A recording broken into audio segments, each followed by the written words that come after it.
And here we go. Hello, Kerry. How the hell are you? I'm well, thanks, Michelle. Living the dream in lockdown Melbourne. Yeah, I know. I've just got off another session with Fatini Ikonomopoulos, who's in Toronto in Canada. She's an expert negotiator. I've just run a session with her, and she informed me that Toronto at one stage had, I think, was the most lockdown city, but Melbourne has overtaken it. So yeah, we hold this dubious honour, don't we? We do, yeah. Hey, the reason we're having a chat today is because you and I are doing something exciting together next week. Well, I'm saying you and I, but it's actually you doing it, not me. So, for first-time viewers or people tuning in, A Career That Soars is the global online career platform for women that I'm a co-host of. And my good friend Kerry here is she's going to come and do some work with us or run a masterclass next week. And that masterclass is called Show Me the Money, and it's around building financial acumen.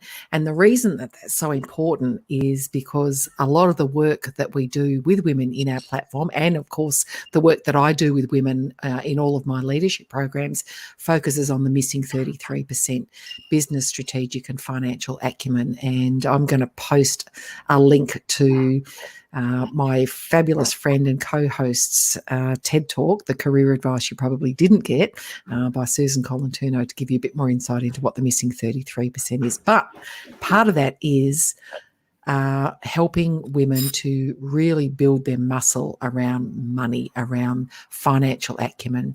And we know from research, Kerry, that both research and my own experiences, and I'll invite you to share yours, that we often hear women going, oh, yeah, numbers are not my thing, just not good with the numbers, don't like the finances, but hugely important part of developing your leadership toolkit, isn't it?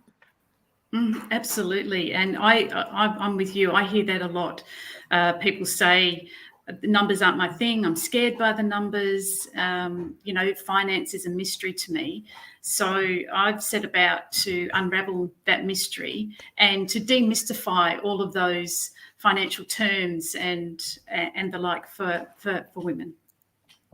It's I, as someone who was I was okay with numbers, but I didn't pay a lot of attention to them, and particularly in the early and mid parts of my career. But then when I started to move up the career ladder, and particularly when I started to do committee and then board work, I realised that, and then I got a very senior role where I really needed to know that Excel was something more than you can put pretty colours in. I had to learn really quick. But one of the things, I remember the feeling of this is like reading another language, like it's trying to like reading another language. But then what I learned is that what you don't need to do is know all of the very intricate terminology and stuff inside and out, but you need to know the story that numbers tell, don't you? Exactly. So financial literacy doesn't mean you become a financial expert. It just means you know how to read the numbers, you're not scared of the numbers, and that you become an ally of the finance team. So it's the finance team's job to know all that technical stuff, to know what a debit and a credit is, and do all of that work in the background. Your job as a financially literate executive is to know your numbers, know how they fit into the organisation, and work with your finance team to tell that story. So they'll do all the technical stuff in the background for you. It's your job to tell that story, because there's a couple of elements to financial literacy for an executive, and that's budgets. So you'll be involved, as you move up the career ladder, it's highly likely that you're going to become responsible for a budget. So it's really important to understand your operational plan and then convert that operational plan into numbers. And that's what a budget is, converting your plan into numbers, what it means for you, for your team, but also more importantly as well, what it means for your finance team. So it's working in conjunction with your finance team to develop that budget And then that budget then becomes a P&L report, so a profit and loss report. You're likely, as if you've got responsibility for a budget, you'll get a P&L report.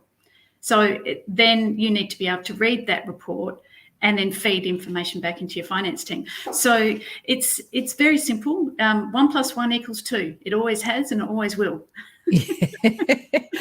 You're absolutely right, and it's and one of the quotes that that comes out of our book in A Career That Soars, so no ceiling, no walls, is that a budget is management strategy reduced to numbers. The board wants a short story. The board, the team, the executive, whoever it may be.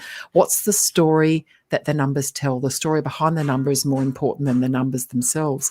And I think that's telling the story in the past, but also knowing the numbers and all of those stories means you can make really good decisions and plan things and ask for things. So it's such an important part of our toolkit, isn't it? Absolutely. So, the other things that you might be asked to do as an executive as well, or in your career, is you might hear terms like return on investment or a business case. And so whenever you're asking for something or you're trying to, grow your operations, you'll be asked to probably present a business case. Now that's describing the business case, but what adds further information to the story is the numbers. So tell me, what sort of investment do you need? Is this a commercial business case? So is this going to make us money? So you'll hear a lot of these terms around the finance function as well. So it's more than just putting numbers on a page. Like you say, Michelle, you want those numbers to tell a story, but you also want those numbers to influence as well. So in terms of that business case side of things, that a really well-written business case with well thought out numbers and scenarios actually tells a story. And then it means you've got a greater chance of getting that business case approved. Yes, and having done my fair share of business cases over the years, and also done my fair share of approving or not business cases, yes, I can tell you it's an essential skill. Kerry, tell us about you quickly, and then I want you to quickly tell us about what we can expect in our masterclass, and I'm going to share how people can jump into it next week. So what do you do? What do I do? I started life as an accountant. I still am an accountant, however, and I spent most of my career in sport. I decided when I was at uni, I wanted to be an accountant in the sporting industry. So back then it was very niche to be an accountant in the sporting industry. It was at that time when sport was transitioning from kitchen table to boardroom table. And so I slotted in wonderfully, and I've had a wonderful career over 25 years working in the sporting industry. 3 years ago, I decided I wanted to work alongside the sporting industry and the not-for-profit industry to transform their business operations so that we could increase the capability and the capacity of teams. And what drives that for me is job satisfaction. Let's spend more time on analysis and how we can further our business than on the processing side of it. How can we streamline things? So all of that is taken care of. So that's what I've been doing for the last 3 years. The other thing that I'm really passionate about is financial literacy. I run a CPA discussion group, and one of the first topics that we talked about as a discussion group was, my board don't understand the numbers. How can we educate our boards in understanding the numbers? So I wrote a financial literacy training course focused on teaching people financial literacy, not turning them into financial experts, but just providing financial literacy. So that's a couple of my passions. And you and I share a passion for women in sport, but importantly, enabling women in sport and sport to flourish and thrive. And this is such an important part of it. Even community clubs have got enormous amounts of money and decisions to make, which means this literacy is so important, and it tacks beautifully. You can make much better business decisions, set much better strategy when you are financially literate. So So you and I have decided to finally, after a few years, join forces and bring this masterclass to A Career That Soars. I'm popping the link into the chat for where it pops up across the socials. For LinkedIn, I'll come back later and do that. But our premium members of A Career That Soars are going to spend an hour and a half with you and I next week, and you're going to take us through the basics, and then we're going to talk about what else we're going to do after that. But I'm really looking forward to it, Kerry, and well, I know that the journey to mastery is a lifelong one. And even as someone who is, I think I'm okay with the numbers. I have to work hard. I have to have time and work hard. You're a bit like my wife. You're a natural with them. So, but I know that I'm going to learn stuff next week as well, which will be helpful for my board and my business career. So I'm really looking forward to it. So join a Career That Soars as a premium member. It's only $145 US a year, and you get a masterclass like this that Kerry's going to run for us next week. You get at least one of those every month to attend to help you build your leadership toolkit and have a career that soars.